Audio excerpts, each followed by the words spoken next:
தமிழக பட்ஜெட்டை இன்று தாக்கல் செய்கிறார் நிதியமைச்சர் தங்கம் தென்னரசு. மக்களை கவரும் வகையில் பல்வேறு முக்கிய அறிவிப்புகள் இடம்பெறுமா என எதிர்பார்ப்பு.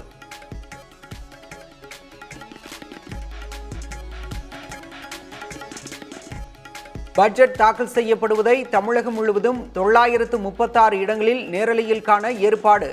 சென்னையில் 100 இடங்களில் காண வசதி.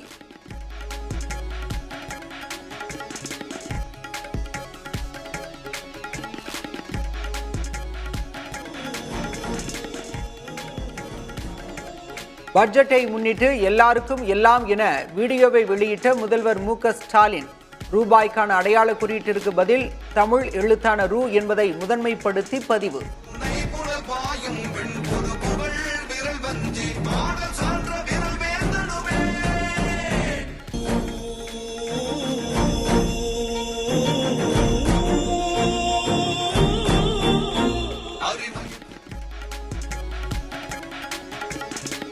பட்ஜெட் ஆவணங்களில் ரூபாய் போன்ற தேசிய சின்னத்தை நீக்குவது இறையாண்மைக்கும் ஒருமைப்பாட்டுக்கும் எதிரானது.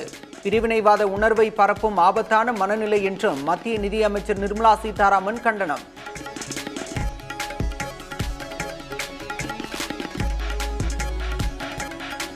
முதன்முறையாக தமிழகத்திற்கான பொருளாதார ஆய்வறிக்கையை முதல்வரிடம் சமர்ப்பித்த மாநில திட்டக்குழு.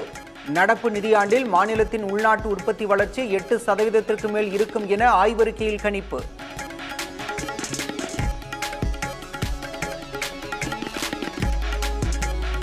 தமிழ்நாட்டின் பொருளாதாரத்தின் பிராந்திய ஏற்றத்தாழ்வு.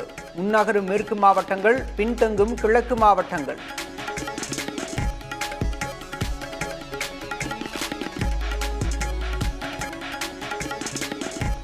டாஸ்மாகில் 1000 கோடி ரூபாய்க்கு மேல் முறைகேடு நடந்துள்ளதாக அமலாக்கத்துறை விளக்கம். மதுபான கொள்முதலில் தனியார் மதுபான தயாரிப்பு நிறுவனங்கள் முறைகேட்டில் ஈடுபட்டுள்ளதாகவும் அறிக்கை.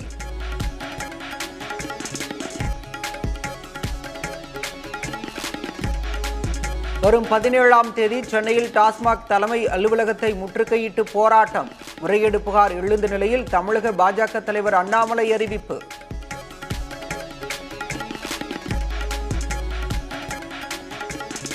டெல்லி உள்ளிட்ட மாநிலங்களைப் போன்று மதுபான ஊழல் என வீண் பழி சுமத்தினாலும் தங்கள் அரசு சிக்காது. அபாண்டமாக பழி சுமத்தி நடவடிக்கை எடுத்தால் துணிச்சலோடு எதிர்கொள்வோம் என அமைச்சர் ரகுபதி பேட்டி. திராவிட முன்னேற்ற கழகம் சிக்காது. அவர்கள் டெல்லியைப் போலவோ மற்ற மாநிலங்களைப் போலவோ எங்கள் மீதும் அபாண்டமாக பலி சுமத்தி இந்த ஆட்சிக்கு ஏதாவது தொந்தரவு கொடுக்க முடியுமா என்கின்ற நடவடிக்கைகள் எடுத்தார்களே, ஆனால் அதை தைரியத்தோடு துணிச்சலோடு சந்திக்கின்ற ஆற்றலும் சக்தியும் எங்களுக்கு உண்டு. அதில் நாங்கள் சிக்க மாட்டோம். 8 கல்லூரிகளின் பட்டமளிப்பு விழாவை ஒத்திவைக்க கோரி சென்னை பல்கலைக்கழகம் கடிதம். ஒப்பந்த குளறுபடி, நிதி பிரச்சனையால் சான்றிதழ்கள் இன்னும் தயாராகவில்லை என பல்கலைக்கழகம் புதிய தலைமுறைக்கு விளக்கம்.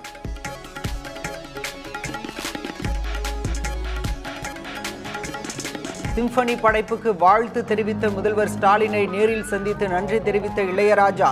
இளையராஜாவின் திரை இசை பயணம் தமிழக அரசின் சார்பில் கொண்டாடப்படும் என முதல்வர் ஸ்டாலின் அறிவிப்பு. IPL தொடருக்காக சென்னை வந்தடைந்தார் மகேந்திர சிங் தோனி. விரைவில் பயிற்சியை தொடங்க இருப்பதாக தகவல். வட மாநிலங்களில் இன்று ஹோலி பண்டிகை கொண்டாட்டம். வண்ணங்களின் திருவிழாவை வரவேற்று மக்கள் உற்சாகம்.